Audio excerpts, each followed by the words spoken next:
بسم اللہ الرحمن الرحیم۔ ایک سوال ہے کہ جو شخص کسی وجہ سے رمضان کا روزہ چھوڑ دیتا ہے تو رمضان کے بعد وہ فدیہ دے گا یا پھر قضا کرے گا؟ دیکھیں، پہلے تو رمضان کا روزہ رکھنا ہی فرض ہے۔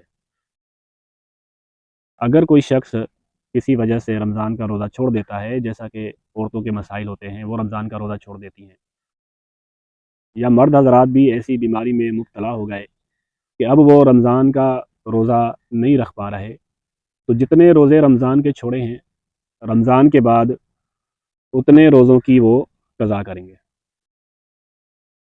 اگر وہ قضا پہ بھی طاقت نہیں رکھتے، یعنی کہ اب بیماری ایسی ہے کہ وہ جان ہی نہیں چھوڑ رہی، کہ بالکل ڈاکٹر نے کہہ دیا ہے کہ اب یہ ہمیشہ رہے گا، جیسے فالج کے مریض ہوتے ہیں، یا اور بھی کوئی ایسا مریض ہے کہ اس مرض سے ساری عمر ختم نہیں ہونا اس کو قضا کا وقت ہی نہیں ملے گا، تو پھر جو ہے وہ فدیہ دے گا۔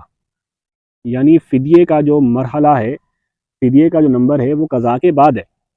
ایسا نہیں ہے کہ ہم قضا نہ کریں اور فدیہ دے دیں تو روزے کی فرضیت ہم سے ساقط ہو جائے گی، ایسا نہیں ہے۔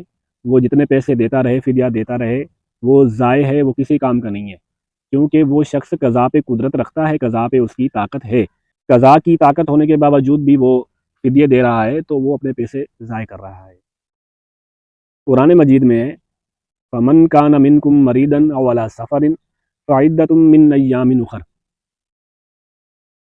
اگر کوئی مریض ہے یا کوئی مسافر ہے تو وہ دوسرے دنوں میں اپنی گنتی پوری کر لے، یعنی رمضان میں وہ روزے نہیں رکھ پایا ہے تو رمضان کے بعد وہ روزے رکھے۔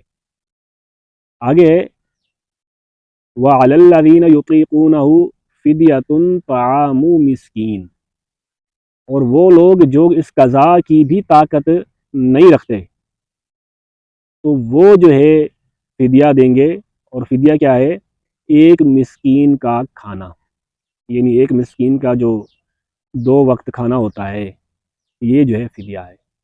تو قرآن پاک میں بالکل واضح حکم ہے، اس میں کوئی تردد، کوئی شک نہیں ہے کہ ایک شخص رمضان کا روزہ چھوڑ رہا ہے تو قضا کر لے، قضا کی بھی طاقت نہیں رکھتا تو فدیہ دے دے۔ ایسا نہیں ہے کہ قضا کی طاقت بھی رکھ رہا ہے، اس کے باوجود بھی وہ قضا نہیں کر رہا مگر فدیہ دے رہا ہے، تو اب اس کا یہ فدیہ ادا نہیں ہوگا۔ اللہ تبارک و تعالی ہمیں دین سمجھنے اور اس پہ عمل پیرا ہونے کی توفیق عطا فرمائے۔